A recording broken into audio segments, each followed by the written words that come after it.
বাংলাদেশ এবং ভারত ম্যাচ মানে বাড়তি একটা উত্তেজনা, বাড়তি একটা উন্মাদনা। বাংলাদেশের সমর্থক যারা থাকেন তাদের কিন্তু যখনই বাংলাদেশ এবং ভারতের ম্যাচ হয় তো সেই ম্যাচটা নিয়ে একটা ক্রেজিনেস থাকে, একটা আগ্রহ থাকে। সেই আগ্রহটা কিন্তু এই ম্যাচেও ছিল। বাংলাদেশের ক্রিকেটাররা সেই পারফরমেন্স দিয়ে মনে হয় সেই আগ্রহটা পূরণ করতে পারেনি, সেই প্রত্যাশারা মেটাতে পারেননি। সেই ম্যাচে আলোচনা তো অবশ্যই যাব। সেই ম্যাচে যাওয়ার আগে আমি একটু আলোচনা করতে চাই অন্য একটা বিষয়, আপনাদের একটু মনে করে দিতে চাই। যারা ফুটবলটা দেখেন, যারা চ্যাম্পিয়ন্স লিগ পছন্দ করেন, তাদের মনে থাকার কথা এইবারে যে চ্যাম্পিয়ন্স লিগটা ছিল সেখানে কোয়ার্টার ফাইনালে ইতিহাদে খেলতে গিয়েছিল রিয়াল মাদ্রিদ। সেখানে তারা একটা ডিফেন্সিভ মুডে খেলার চেষ্টা করেছিল এবং যেটা হয়েছে যে তারা 12 মিনিটে একটা গোল দিয়ে দেয়, তারপরে পুরো ম্যাচটা জুড়ে তারা ডিফেন্সিভ মুডে খেলাবে। তার একটা বড় কারণ ছিল তারা জানতো ম্যান সিটি তাদেরকে প্রত্যেকটা সময় প্রত্যেকটা মিনিটে মিনিটে অ্যাটাক করবে এবং তারা গোল করার চেষ্টা করবে। সেটাও করেছে ম্যানচেস্টার সিটি, কিন্তু তাদের যে ডিফেন্সিভ মুডটা ছিল, ডিফেন্সিভ ব্যারিয়ারটা ছিল, ওয়ালটা ছিল, সেইটা কিন্তু ম্যানচেস্টার সিটি ভাঙতে পারেনি। শেষ পর্যন্ত তারা এই ডিফেন্সিভ মুড নিয়ে ম্যাচটা জিততে যায় এবং যখনই আপনার ম্যাচ জিততে হবে তখন আপনি অনেক সময় এই ডিফেন্সিভ মুডে ফুটবল যখন খেলেন তখন আপনি যেতেই পারেন। জেতার জন্য আপনি যা কিছু করার সেটাই করতেই পারেন। কিন্তু বাংলাদেশেও এমন একটা জিনিস হয়তো করেছিল, কিন্তু মাঠের ক্রিকেটে সেই ধরনের আমরা ডিফেন্সিভ কোনো মুডের যে প্রত্যাশিত ফল সেটা কিন্তু আমরা দেখতে পাইনি। আমি একটু একেবারে ম্যাচের শুরু থেকে শুরু করতে চাই, যেটা হচ্ছে টস থেকে শুরু করতে চাই। এই ম্যাচটা বাংলাদেশের নাজমুল হোসেন শান্ত টস জিতলেন। প্রত্যাশিতভাবেই তিনি হয়তো ব্যাটিংটা নেবেন এমন একটা প্রত্যাশা ছিল সবার মাঝে। কারণ পিচ রিপোর্টে যেমনটা বলা হচ্ছিল যে উইকেটটা ব্যাটিংয়ের জন্য খুবই ভালো, সেখানে আপনি ব্যাটিং করতেই চাইবেন খুব স্বাভাবিকভাবে। এবং এই টুর্নামেন্টে আপনি যদি দেখেন একটা দুটো ম্যাচ বাদে ইংল্যান্ড এবং ওয়েস্ট ইন্ডিজের একটা ম্যাচ ছিল, স্কটল্যান্ড এবং অস্ট্রেলিয়ার একটা ম্যাচ ছিল, এই দুটো ম্যাচ যদি আপনি বাদ দেন বেশিরভাগ ম্যাচগুলোতে কিন্তু যারা আগে ব্যাটিং করেছে তারাই কিন্তু ম্যাচগুলো জিতে নিয়েছে। চেস করার ক্ষেত্রে কিন্তু এই বিষয়ে রেকর্ড বা পরিসংখ্যান কিন্তু খুব বেশি ভালো না। সেই ক্ষেত্রে আপনি নিশ্চিতভাবে আগে ব্যাটিং করতে চাইবেন। সাকিব আল হাসান যখন প্রেস কনফারেন্সে ছিলেন তিনিও বলছিলেন যে তাকে যদি ব্যক্তিগতভাবে জানতে চাও, তার কাছে জানতে চাওয়া হয়, তিনিও সেটাই প্রেফার করবেন, যেহেতু বেশিরভাগ দলগুলো আগে ব্যাটিং করে সফল হয়েছে। সেক্ষেত্রে নাজমুল হোসেন শান্ত যেটা করলেন যে তিনি টস জিতলেন এবং ফিল্ডিং করার সিদ্ধান্ত নেন। রোহিত শর্মা যেটা বলছিলেন যে তিনি টসটা জিতলে তিনি আগেই ব্যাটিং করার সিদ্ধান্ত নিতেন। অর্থাৎ হচ্ছে যে আপনি মানসিকতা বা আপনার সিদ্ধান্ত পরিকল্পনা যেটা কত ফারাক, আপনি উইকেট পড়তে পারেননি সেটা একটা বড় সমস্যা। আমরা টসের সময় নাজমুল হোসেন শান্ত বলছিলেন যে আমাদের যে একাদশ একটা পরিবর্তন আছে, তা সেই পরিবর্তনটা তাসকিন আহমেদ আজকে খেলছেন না। যখন এটা বলা হলো নিশ্চিতভাবে সব অনেকে খুশি হয়ে গেছিলেন, কারণ তাসকিন আহমেদ নেপাল এবং নেদারল্যান্ডসের বিপক্ষে যে ধরনের পারফরমেন্সটা করেছিলেন তার বাদ পড়াটা অনুমেয় ছিল। আমি যখন লাস্ট একটা ভিডিও বানিয়েছিলাম একাদশের পরিবর্তন নিয়ে, সেখানে কিন্তু বলেছিলাম যে তাসকিন কিন্তু চোট থেকে ফেরার পর সেই ধরনের পারফরমেন্স করতে পারছিলেন না এবং তার রিদমটা সেভাবে পাচ্ছিল না, যার ফলে কিন্তু তাকে নিয়ে কিন্তু কথা উঠতে শুরু করছিল, অনেকে হয়তো কথা বলতে শুরু করেছিলেন। সেটার কারণে তিনি একাদশে বাদ পড়েন, এটা একটা অনুমেয় ছিল। শেষ পর্যন্ত তিনি ভারতের বিপক্ষে একাদশ থেকে বাদ পড়েন, কিন্তু তার জায়গায় যাকে খেলানো হয় সেটা নিয়ে কিন্তু একটা বড় প্রশ্ন তৈরি হয়েছে। কারণ হচ্ছে যে আপনি দেখুন, আপনি ভারতের বিপক্ষে খেলতে নামছেন, আপনি জেনুইন আপনার যে স্পিনার আছে রিশাদ হোসেন, সাকিব আল হাসান এবং শেখ মাহিদি, তার যদি আপনি ফোর্থ একটা স্পিন অপশন হিসাব করেন সেক্ষেত্রে ফোর্থ স্পিন হিসাবে আছে মাহমুদুল্লাহ রিয়াদ। 4টা স্পিনার আপনি যাদের বিপক্ষে খেলতে নামছেন, যে উইকেটে খেলতে নামছেন, একটা ব্যাটিং প্যারাডাইস উইকেট, সেখানে আমি 4টা স্পিনার নিয়ে খেলতে নামলাম এবং যাদের বিপক্ষে খেলতে নামলেন তারা কিন্তু স্পিনে খুব ভালো খেলেন। এইটা নিয়ে কিন্তু যখন টস জিতে যখন নাজমুল হোসেন শান্ত ফিল্ডিংয়ের সিদ্ধান্ত নিলেন, একাদশের কথাটা বললেন, তখনই কিন্তু মাইকেল ভন এবং আকাশ চোপড়া যারা ছিলেন তারা কিন্তু ঠাট্টা করা শুরু করে দিয়েছিলেন, কারণ তাদের কাছে এটাকে একটা অবিশ্বাস্য একটা পাগলাটে একটা সিদ্ধান্ত মনে হচ্ছিল।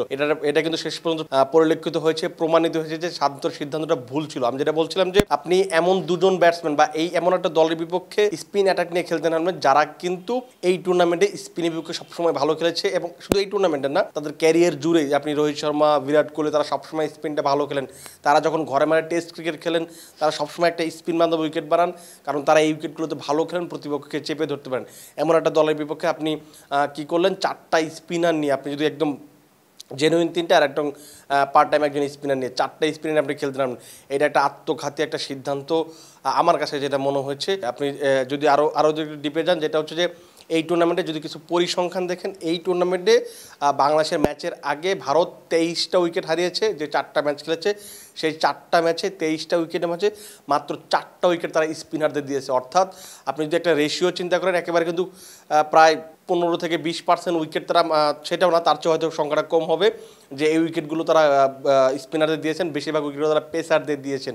আর যেখানে পেসারদের দিয়েছেন সেখানেও কিন্তু একটা বড় ব্যাপার আছে, যে এই যে 19টা উইকেট পেসারদের দিয়েছেন বা 18টা উইকেট পেসারদের দিয়েছেন, সেই উইকেটগুলোর মাঝে কিন্তু বেশিরভাগ উইকেটগুলো তারা বাঁহাতি পেসারদের বিপক্ষে দিয়েছেন। বিশেষ করে টপ অর্ডার যারা ব্যাটিং করেছেন তারা কিন্তু বাঁহাতি পেসারদের বিপক্ষে একটু দুর্বল। আমি যে গত ভিডিওটা বানিয়েছিলাম সেখানে কিন্তু বলার চেষ্টা করেছিলাম যে রোহিত শর্মা এইবারের টুর্নামেন্টে এখন পর্যন্ত বাংলাদেশের ম্যাচের আগে 3বার আউট হয়েছিলেন, সেই 3টা ম্যাচে তিনি বাঁহাতি পেসারের বিপক্ষে আউট হয়েছিলেন।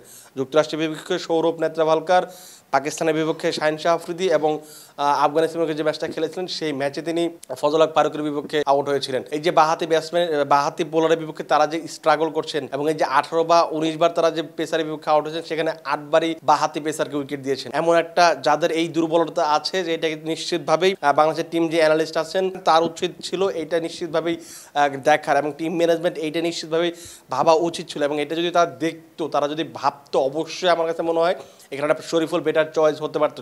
শরীফুল বাংলাদেশের জন্য উইকেট টেকিং বোলার, এই মুহূর্তে ইনজুরি কারণে তিনি টুর্নামেন্ট শুরুটা খেলতে পারেননি।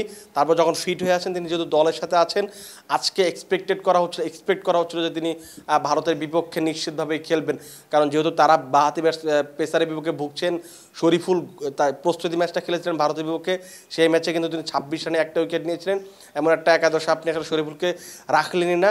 এটা আসলে কী ধরনের সিদ্ধান্ত,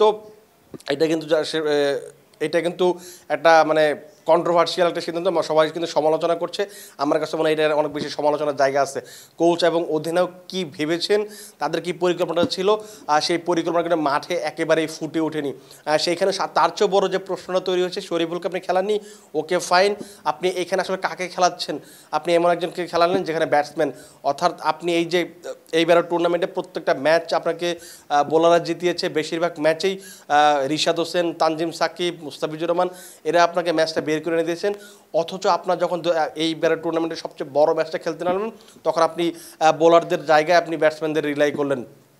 এখানে দেখুন আজকের ক্যাপ্টেন্সির ক্ষেত্রে যদি দেখেন, আপনি ম্যাচে যদি দেখেন, যখন একজন বোলার হচ্ছে রান দিয়েছে তখন কিন্তু শান্তর হাতে খুব বেশি অপশন ছিল না, কারণ তিনি জানেন একটা 5 জন জেনুইন বোলার নিয়ে খেলতে নেমেছেন এবং সেখানে কিন্তু মাত্র 2 জন পেসার নিয়ে খেলতে নেমেছেন। মোস্তাফিজুর রহমান যখন রান দিচ্ছিলেন, রান বিলে যাচ্ছিলেন, তখন কিন্তু নাজমুল শান্তর হাতে কোনো অপশন ছিল না, তখন কিন্তু তার হাতে কোনো অপশন ছিল না যে অন্য একজন পেসারকে তিনি ট্রাই করবেন, কারণ তানজিম সাকিবের ওভারগুলো শেষ হয়ে যাচ্ছিল এবং তানজিম সাকিবকে তো আপনি বারবার প্রত্যেকটা ওভারে বোলিং করতে পারবেন না, তাকে সর্বোচ্চ আপনি 4টা ওভার বোলিং করতে পারেন, যেখানে আপনি শুরুর দিকে 2টো ওভার বোলিং করে ফেলেছেন, মাঝের দিকে বোলিং করিয়ে ফেলেছেন। এই যে একটা মানে পরিকল্পনার অভাব, আপনি জানতেন যে এরকম একটা দলের বিপক্ষে যারা ডিফেন্সিভ, যেটা শুরুতে বলছিলাম ডিফেন্সিভ মুডে যাওয়ার চেষ্টা, সেই ডিফেন্সিভ মুডটা আপনি আসলে কী কাজে ব্যবহার করছেন, কেন ব্যবহার করছেন, সেটা কিন্তু মাঠে ইন্টেন্টটা দেখা যায়নি। এবং এই যে ম্যাচ জেতার জন্য 196 রান করেছে ভারত এবং আপনার 197 রান চেস করছেন, আপনি 9 জন 10 জন ব্যাটার নিয়ে খেলতে নেমেছেন।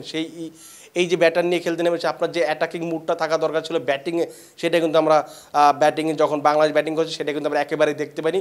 পুরো ম্যাচ জুড়ে বাংলাদেশে একেবারে মানে ছায়া হয়েছিল, পুরো ম্যাচে লড়াই করতে পারেনি, শেষ পর্যন্ত বাংলাদেশ হেরে গেছে। এই ম্যাচে বাংলাদেশে আসলে ভুলের শেষ নেই, একটা ভুলগুলো টস জিতে আগে ফিল্ডিং করা, স্পিনার দিয়ে অ্যাটাকিং শুরু করা, কিংবা একাদশ শরীফুলকে না রাখা, একজন ব্যাটার বেশি নিয়ে খেলা, মানে 10 জন ব্যাটিং নিয়ে খেলা, একেবারে ভুলের পাহাড় করে ফেলেছে বাংলাদেশ এবং শেষ পর্যন্ত সেই ভুলের মাসুল হিসেবে ম্যাচটা একেবারে অনায়াসে হেরে গেছে। সেই ম্যাচটাতে আপনি যদি লড়াই করতে পারতেন, 170 রান করতে পারতেন, 180 রান করতে পারেন, তখন কিন্তু আপনি বলতে পারতেন যে হ্যাঁ অবশ্যই ভারত অনেক ভালো দল, তাদের বিপক্ষে আমরা 170 রান করেছি, 180 রান করেছি, এটা আমাদের যে আমরা যে উন্নতি করছি সেটার একটা ছাপ কিন্তু আমরা দেখতে পাচ্ছি।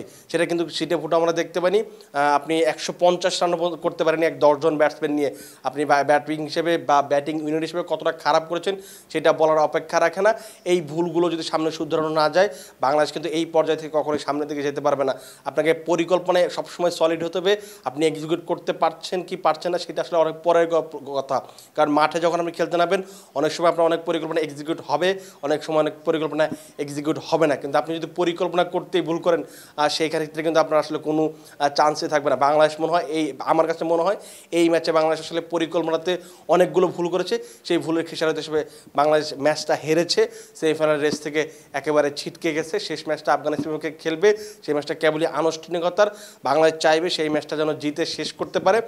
যেহেতু 3টা ম্যাচে এই বিশ্বকাপ ইতিমধ্যে জিতে গেছে, সেই ম্যাচটা জিততে পারলে অন্তত 4টা ম্যাচ জিতে দেশে ফিরতে পারবে এবং শেষটা আপনি যখন জিতবেন তখন আপনাকে আসলে কনফিডেন্সটা পরে যখন আপনি আবার খেলতে যাবেন তখন আপনাকে কনফিডেন্স বিল্ড আপ করবে। দেখা যাক 25 তারিখে বাংলাদেশ সময় সকাল 6:30 বাজে আফগানিস্তানের বিপক্ষে খেলবে বাংলাদেশ, সেই ম্যাচটা কেমন করে সেটার দিকে নিশ্চিতভাবে চোখ থাকবে সবার, আমাদেরও চোখ থাকবে। আপাতত আপনারা ভালো থাকুন, সুস্থ থাকুন এবং ক্রিকফেঞ্জির সাথেই থাকুন।